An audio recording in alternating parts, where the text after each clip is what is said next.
Hello dear students of class 11. Once again I welcome you all in this session of online studies. So as you all know, till the previous lecture we have concluded chapter number 6, linear inequalities.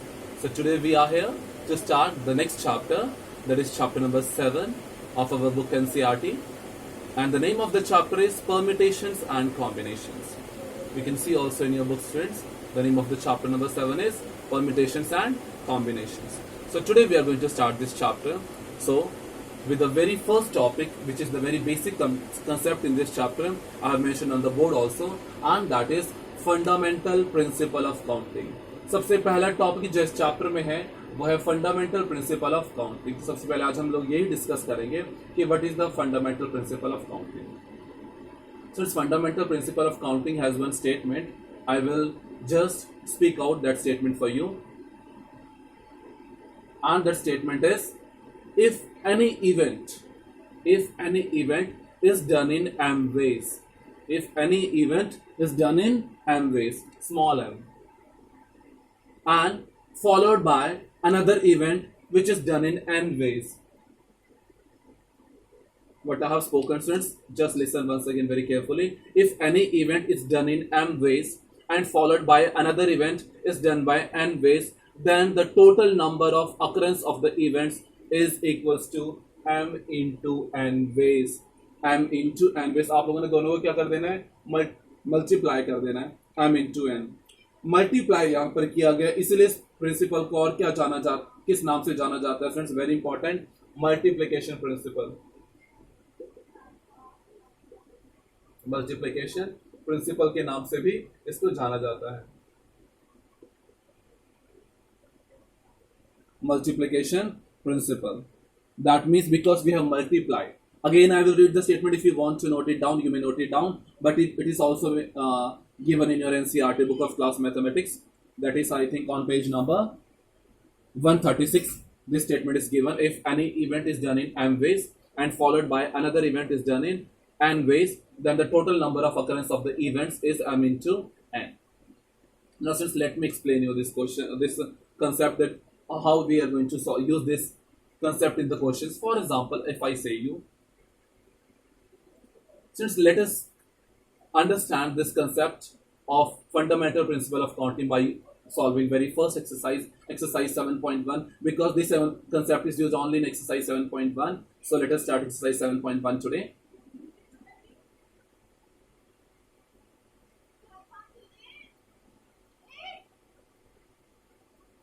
So exercise 7.1.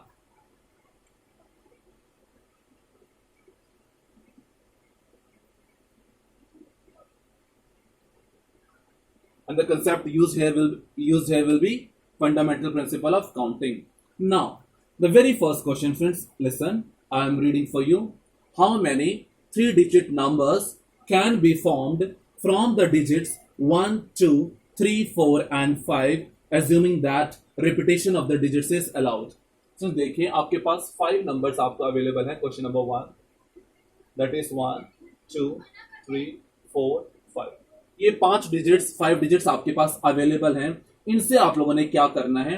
आपको एक 3 digit number बनाना है. आपको क्या करना है? एक 3 digit code बनाना है या फिर 3 डिजिट नंबर्स आपको फॉर्म करने हैं. और वो कितने नंबर्स फॉर्म हो सकते हैं आप लोग को ये बताना है. सबसे फर्स्ट पार्ट है when the repetition of the digits is allowed.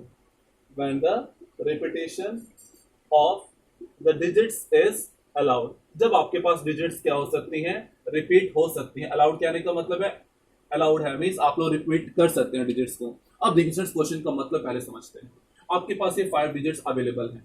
अब इन अवेलेबल डिजिट्स से आप लोगों ने क्या करना है? जितने मर्जी आप लोग 3 डिजिट नंबर्स बना सकते हैं, वो आपको बताने कितने बन सकते हैं. आप लोगों ने बनाकर नहीं दिखाने कि ये नंबर्स बन रहे हैं. आप लोगों को ये बताना है कि how many numbers can be formed, कितने नंबर्स बन सकते हैं. तो ये कैसे निकालते हैं? देखें, अगर मैं सारे बनाने बैठो तो वो बहुत लंबी चौड़ी लिस्ट बन जाएगी और मुझे ये भी नहीं पता चलेगा कि वो सारे सही हैं नहीं. तो इसका ये जो शॉर्ट मेथड है, that is fundamental principle of counting, जो क्या कहता है कि कैसे हम लोग करेंगे. सो मल्टीप्लिकेशन प्रिंसिपल के नाम से भी जाना जाता है. देखिए friends, I will give an example. इस क्वेश्चन को मैं एक एग्जांपल के तौर पे बताऊंगा. मान लीजिए आपके पास ये 5 डिजिट्स अवेलेबल है और आप एक कंप्यूटर की स्क्रीन के सामने बैठे हुए हैं, आपको कोई भी 3 डिजिट नंबर टाइप करना है, आपको कीबोर्ड में कोई भी 3 डिजिट नंबर टाइप करना है। सबसे पहले स्टूडेंट्स आप लोग कहां से, फॉर एग्जांपल मान लीजिए मैं कह रहा हूं आपको कि आपने 123 टाइप करना है या 125 टाइप करना है, तो आप इसको कैसे टाइप करेंगे, पहले 1 टाइप करेंगे, फिर 2 टाइप करेंगे और फिर 5 टाइप करेंगे। 1 आपका 100th प्लेस पे हो जाएगा, 2 आपका 10th प्लेस में हो जाएगा और 5 आपका यूनिट्स प्लेस में हो जाएगा। ये आपका हो जाएगा नंबर 125। अब देखिए स्टूडेंट्स, अगर मान लीजिए इन नंबर से आपको नंबर कोड 3 डिजिट नंबर्स बनाना है और रिपीटेशन आपके पास अलाउड है। रिपीटेशन अलाउड कहने का मतलब है कि अगर मान लीजिए आपके ने यहाँ पे 2 एंटर किया है तो यहाँ पर भी 2 आ सकता है और नहीं भी आ सकता, मींस रिपीटेशन अलाउड है, आ सकता है, नहीं करना तो वो आपकी मर्जी है। लेकिन कितने वो नंबर ऑफ डिजिट्स बन, कितने नंबर ऑफ टोटल नंबर्स बन सकते हैं वो आप लोगों ने फाइंड करना। आप देखिए स्टूडेंट्स, उसको हम लोगों ने क्या पढ़ा है, देखो स्टेटमेंट में फंडामेंटल प्रिंसिपल ऑफ काउंटिंग के कि if any event is done in m ways, अगर कोई भी डिजिट ये इवेंट एम वेज से किया जा सकता है। तो सबसे पहले हम लोग यहाँ पे देखेंगे स्टूडेंट्स, ये जो सबसे पहली प्लेस है दैट इज 100th प्लेस, ये कितने नंबर ऑफ वेज से फिल हो सकती है, मीन्स कितनी पॉसिबिलिटीज मेरे पास अवेलेबल है इसको फिल करने के लिए। कितने नंबर्स प्रेजेंट है, देखिए 1 भी प्रेजेंट है, 2 भी प्रेजेंट है, 3 भी प्रेजेंट है, 4 भी प्रेजेंट है, 5। सो हाउ मेनी नंबर्स, 1 2 3 4 5, 5 नंबर्स are available to me, that is. So देखिए ये जो मैंने यहाँ पे ये डैशेस शो किए, ये आप लोग रफ में शो कीजिए, फेयर में शो करने की जरूरत नहीं है। लेकिन फिर भी अगर आप लोग फेयर में शो कर रहे हैं तो आप लोग पेंसिल से शो कीजिएगा। ध्यान रखिए, अगर आप ये डैशेस शो कर रहे हैं, डैश और जो इनके ऊपर मैं लिखूंगा वो पेंसिल से शो कीजिएगा फेयर में, नहीं तो शो ही मत कीजिए, रफ में शो कीजिए। तो आपके पास इस डिजिट को फिल करने के लिए आपके पास 5 ऑप्शंस अवेलेबल थे, 5 वेज अवेलेबल थे। अब देखिए स्टूडेंट्स, 1 प्लेस फिल हो चुकी है। ध्यान दीजिए स्टूडेंट्स, इस 5 कहने का मतलब ये नहीं है कि यहाँ पे 5 आपने टाइप किया है, इस 5 कहने का मतलब है कि यहाँ पर आपके पास 5 वेज नहीं तो 5 ऑप्शंस अवेलेबल थे इस प्लेस को फिल करने के लिए। उसके बाद सुन देखिए, रिपीटेशन अलाउड है। अगर मान लीजिए यहाँ पे मैंने 2 टाइप किया है तो यहाँ पे 2 फिर से भी आ सकता है। सो फिर से कितने ऑप्शंस अवेलेबल है आपके पास, 5।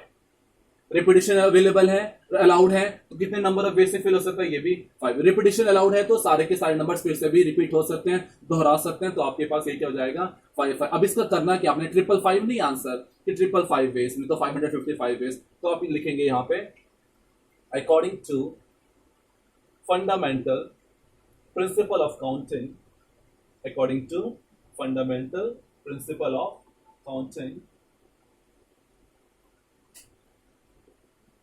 हमने क्या देखा था स्टूडेंट्स, अगर देखिए वहां पे सिर्फ 2 वेज की बात हो रही थी प्रिंसिपल में, यहाँ पे 3 से ज्यादा भी हो सकते हैं। तो इन तीनों नंबर्स को आप लोगों ने क्या कर देना, मल्टीप्लाई कर देना, क्योंकि थ्योरम का नाम क्या है, मल्टीप्लिकेशन थ्योरम। आप इनको मल्टीप्लाई कर दीजिए, m इंटू n, जैसे यहाँ पे कह रहे तो 5 इंटू 5 इंटू 5 कर देंगे। So will write down according to fundamental principle of counting, required number of 3 digit numbers form is equals to, इन तीनों को क्या कर दीजिए, मल्टीप्लाई कर दीजिए, 5 इंटू 5 इंटू 5, दैट इज, इसको जब मल्टीप्लाई करेंगे क्या आ जाएगा, 125, 5 5 25 एंड 25 5 125। तो कितने नंबर्स बनेंगे सिर्फ टोटल 125 नंबर्स। आप लोगों को नंबर्स नहीं बताने थे, केवल ये बताना था कि कितने नंबर्स आपके पास फॉर्म होंगे, कितने नंबर्स फॉर्म होंगे सिर्फ 125। ये आपका आंसर है फर्स्ट पार्ट के लिए। अब सिर्फ देखिए सेकंड पार्ट को मैं इसी में चेंज करूंगा, आप लोग इसको नोट कर सकते हैं 1 मिनट के में, और उसके बाद मैं इसको इरेज करके यहीं पे सेकंड पार्ट भी करूंगा। सेकंड पार्ट क्या है स्टूडेंट, देखिए यहाँ पे, now repetition of the digits is not allowed. अब जो सेकंड पार्ट है उसमें क्या आपको गिवन है, not allowed. This is second part. First part का आंसर जो भी लिखा हुआ है वो है, सेकंड पार्ट मैं आप लोगों के लिए पढ़ रहा हूं, repetition of the digits is not allowed. अब देखिए स्टूडेंट्स, रिपीटेशन अलाउड नहीं है तो इसको हटा देते हैं। अब अगर रिपीटेशन अलाउड नहीं है स्टूडेंट, देखिए सबसे पहले डिजिट जो मुझे 100th प्लेस टाइप करनी है, मान लीजिए मैंने कोई नंबर ये 2 टाइप किया है, तो रिपीटेशन अलाउड का नहीं है, उसका मतलब क्या है कि फिर दोबारा 2 नहीं आ सकता और ना यहाँ पे 2 आ सकता है। मान लीजिए यहाँ पे 2 आएगा तो उसके बाद कोई और नंबर आएगा 2 को छोड़ के, उसके बाद ये जो यहाँ पे 2 डिजिट्स आए हैं उन दोनों को छोड़ के यहाँ पे कोई डिजिट आएगी। अब स्टूडेंट्स देखें, इस प्लेस पे जब आपने कोई भी फिल नहीं किया है तो आपके पास कितने ऑप्शंस अवेलेबल हैं, 5 के 5 ऑप्शंस आपके पास अवेलेबल हैं, पॉसिबिलिटीज हैं। अब रिपीटेशन अलाउड नहीं है, एक नंबर आप फिल कर चुके हैं तो कितने बचे हुए ऑप्शंस हैं, 4 ऑप्शंस। 5 ऑप्शंस थे, एक ऑप्शन तो फिल हो चुका है, वो एक नंबर बचे हुए हैं 4। अभी 2 ऑप्शंस फिल हो सकते हैं, हो चुके हैं, तो 3 ऑप्शंस इसको फिल करने के लिए आपके पास अवेलेबल हैं। इसका मतलब ये नहीं कि 543, इसका मतलब है कि ये 5 वे से फिल हो सकता है, ये 4 वे से और ये 3 वे से डिक्रीज होते रहेंगे। आप लोग को बेसिक कंसेप्ट है, आप समझ सकते हैं। According to fundamental principle of counting, required number of three digits form to be equals to 5 into 4 into 3। इनको मल्टीप्लाई कर दीजिए। You know students, 5 4s are 20 and 23 is 60। If it 3 4s are 12, 12 5s are 60। So how many numbers will be formed? 60 numbers will be formed using these 5 digit numbers. Means 3 digit numbers will be formed from these 5 digits, from these 5 numbers. If repetition is allowed, that was answer was 125, and if repetition is not allowed, answer is 60। After that, one more question we are going to do, and that is question number 4। अब इसके बाद से जो हम लोग question करेंगे वो है क्वेश्चन नंबर 4।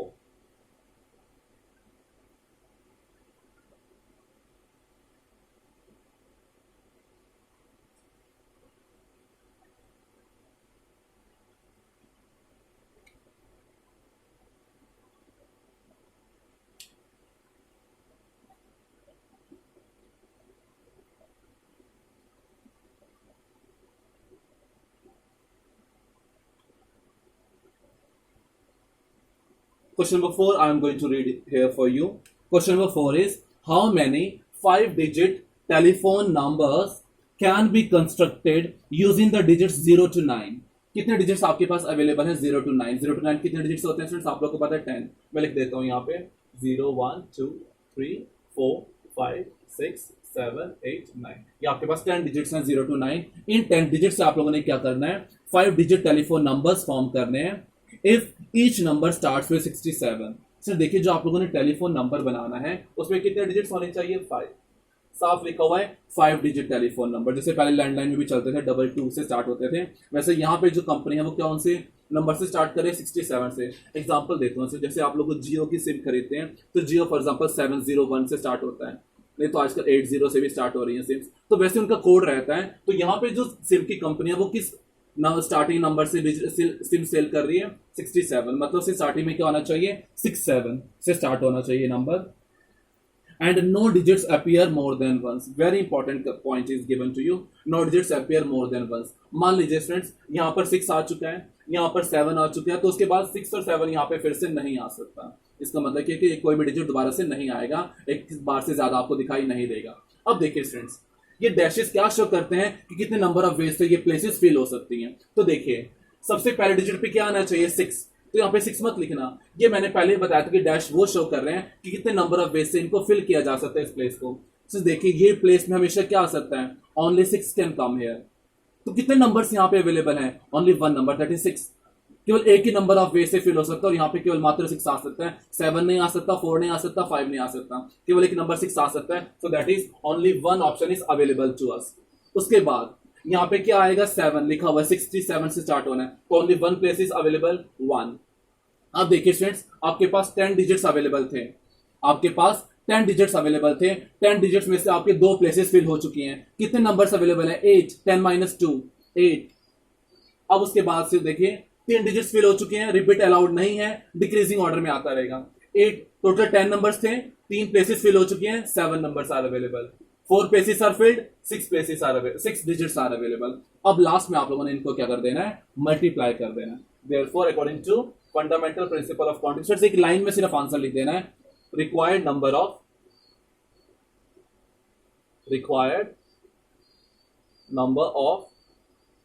5 डिजिट टेलीफोन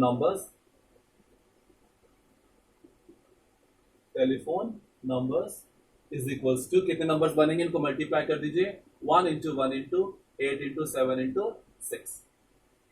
सो आप इसे जब मल्टीप्लाई करेंगे 8 7 जा, इनको मल्टीप्लाई कर लीजिए, आपका आंसर आ जाएगा।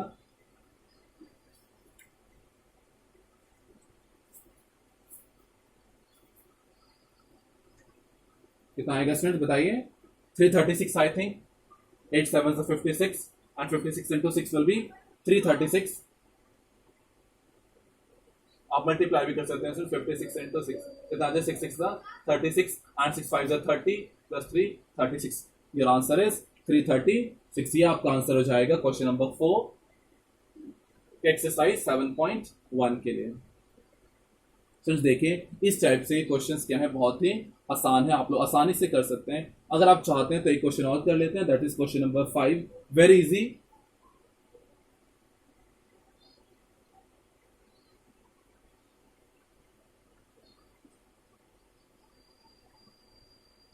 क्वेश्चन नंबर 5 क्या है? इस एक्सरसाइज से एक क्वेश्चन आपके पास एक्सपेक्टेड है आपके बोर्ड एग्जामिनेशन में 11th में। सो देखिए, और सिर्फ इस एक्सरसाइज में से आपके जेडब्ल्यू में भी क्वेश्चन आ जाता है, तो आप लोग ध्यान से समझिएगा। A coin is toss 3 times and the outcomes are recorded, how many possible outcomes are there. देखिए फ्रेंड्स, एक कॉइन को आप लोगों ने 3 बार टॉस किया है, मींस फर्स्ट टाइम टॉस किया है, फिर सेकंड टाइम टॉस किया, फिर थर्ड टाइम टॉस किया। कितने टाइम्स टॉस किया है? 3 टाइम्स। अब देखिए 3 बार मैंने कॉइन को क्या किया था? टॉस किया था। अब देखिए फ्रेंड्स, सबसे पहली बार जब टॉस किया है तो कितने वेज मेरे पास अवेलेबल है, मींस उसमें क्या क्या आ सकता है। कॉइन के जब आप टॉस करते हैं फ्रेंड्स, क्रिकेट खेलने से पहले आप लोगों ने किया होगा, तो 2 पॉसिबल केसेस वहां अवेलेबल होते हैं, आइदर हेड और टेल, या तो हेड आएगा या फिर टेल आएगा। तो जब पहली बार मैंने कॉइन को टॉस की, कितने ऑप्शंस अवेलेबल हैं? 2, that is head and tail. अब उसके बाद हम देखें दूसरे कॉइन में क्या आएगा, उसको पहले से कुछ नहीं लेना देना कि पहले में हेड आए या टेल आए, दूसरे में कुछ भी आ सकता है, ठीक है ना, वो बायस नहीं है, मतलब कुछ भी आ सकता है, हेड भी आ सकता है, टेल भी आ सकता है, तो उसे पहले से कुछ लेना देना नहीं है। फिर 2 ऑप्शंस आ रहे हैं, हेड भी आ सकता है, टेल भी आ सकता है। तीसरे में भी सेम, हेड भी आ सकता है, टेल भी आ सकता है। So again 2 options are available. So according to fundamental principle of counting, required number of outcomes is equals to, कितना हो जाएगा? 2 इंटू 2 इंटू 2। इसको मल्टीप्लाई क्यों करते हैं? Because the principle is also known as multiplication principle के नाम से भी जाना जाता है। So 2 2 4, 4 2 8। This is your answer, in which we have done question number 5 exercise 7.1. So today we have done 3 questions.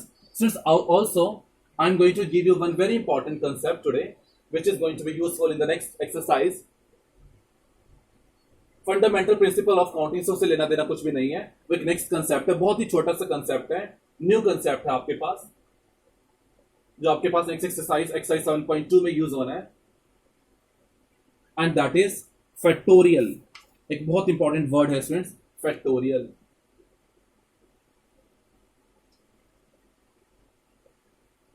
अब फैक्टोरियल को डिनोट कैसे करते हैं स्टूडेंट्स? एक्सक्लेमेशन साइन से। एक्सक्लेमेशन साइन नहीं तो स्टूडेंट्स कई बार आपके क्वेश्चन पेपर्स में इस टाइप से भी आता है, ये भी साइन आपके पास अवेलेबल हो सकता है, ये ऐसे भी यूज आपके एनसीईआरटी बुक में फैक्टोरियल को एक्सक्लेमेशन साइन से डिनोट किया गया है, और आपके पास जो एग्जाम में आ सकता है वो इस टाइप से लिखा हुआ आता है, तो दैट इज आल्सो फैक्टोरियल। अब फैक्टोरियल फाइंड कैसे करते हैं? सिर्फ फैक्टोरियल नोटेशन है क्या चीज? किसी भी नंबर का हम लोग फैक्टोरियल फाइंड करते हैं। For example, let me give an example to you. मान लीजिए आपको फाइंड करना है 5 फैक्टोरियल। अब आप 5 एक्सक्लेमेशन साइन नहीं बोलेंगे, इस एक्सक्लेमेशन साइन को आप प्रोनाउंस करेंगे फैक्टोरियल। सो 5 फैक्टोरियल कहने का मतलब है स्टूडेंट्स, अपने 5 को मल्टीप्लाई करते रहना 1 तक, मींस लीस्ट नेचुरल नंबर तक। What is the least natural number? You know 1। तो 1 तक आप लोगों ने मल्टीप्लाई करते रहना डिक्रीजिंग ऑर्डर में, that is 5 into 4 into 3 into 2 into 1। 5 4 20, 23 60 and 62 120। नहीं तो 3 2 6 एंड 6 इंटू 20 दैट इज 120। तो आंसर आ जाएगा 125 फैक्टोरियल की वैल्यू। मान लीजिए आप लोगों ने निकालना है एग्जांपल 3 फैक्टोरियल। 3 फैक्टोरियल को देना आप लोगों ने 3 को मल्टीप्लाई करते रहना है डिक्रीजिंग ऑर्डर में 1 तक। 3 into 2 into 1 that is 3 2 6 6 into 1 6। This is the value of 3 factorial. ऐसे करके स्टूडेंट्स फैक्टोरियल की वैल्यूज निकाली जाती हैं। सिंपल सा कंसेप्ट है, बस ये कंसेप्ट है आप लोग का फैक्टोरियल का, जो आप लोग के नेक्स्ट एक्सरसाइज में यूज होना है, एक्सरसाइज 7.2 में। जस्ट वेरी बेसिक एक्सरसाइज में सिर्फ 3 या 4 क्वेश्चन अवेलेबल हैं। उसमें सबसे पहला क्वेश्चन क्या है, देखिए एक क्वेश्चन मैं आप लोग के लिए कर रहा हूँ, क्वेश्चन नंबर 1 का exercise 7.2। Exercise 7.2 question number 1 second part. Question number second part is evaluate 4 factorial minus 3 factorial. बहुत इंपॉर्टेंट कंसेप्ट है स्टूडेंट। देखिए 4 फैक्टोरियल माइनस 3 फैक्टोरियल, आप लोगों को लग रहा होगा कि 4 माइनस 3 1 फैक्टोरियल, बट नो, आप लोगों ने सिर्फ ऐसे थोड़ा लिखा हुआ है। देखिए अगर तो आपके पास ऐसे लिखा हुआ होगा तब आएगा 4 माइनस 3 1 फैक्टोरियल इसकी वैल्यू, लेकिन अभी आपके पास इसको 4 फैक्टोरियल माइनस 3 फैक्टोरियल, तो आप कैसे सॉल्व करेंगे? ध्यान से देखिए, कंफ्यूज नहीं होना है। 4 फैक्टोरियल की आप लोग वैल्यू फाइंड करेंगे। 4 फैक्टोरियल की वैल्यू क्या होती है? तो देखिए आप लोग ऐसे लिख सकते हैं 4 into 3 into 2 into 1 minus 3 factorial 3 into 2 into 1. 6 into 4 24 minus 3 to the 6 and that is 18. तो इसका जो आंसर आपके पास आएगा वो आ जाएगा 18. सो आपके पास 4 फैक्टोरियल माइनस 3 फैक्टोरियल की वैल्यू है स्टूडेंट्स 18. तो आज हम लोग एक्सरसाइज 7.1 आज हम लोगों ने देखी है. एक्सरसाइज 7.2 हम लोग कर चुके हैं फैक्टोरियल नोटेशन, जिसमें बेसिक से कंसेप्ट से 2 क्वेश्चंस आपको गिवन है. ऐसे क्वेश्चंस आप लोग को सॉल्व करना है. You can very easily do. In the next lecture we shall start very important exercise 7.3 and 7.4. In the next lecture, we will be solving 7.3. And in the very next lecture to that, we will be solving 7.4. So, thank you. We are ending our session here right now. Thank you and have a nice day.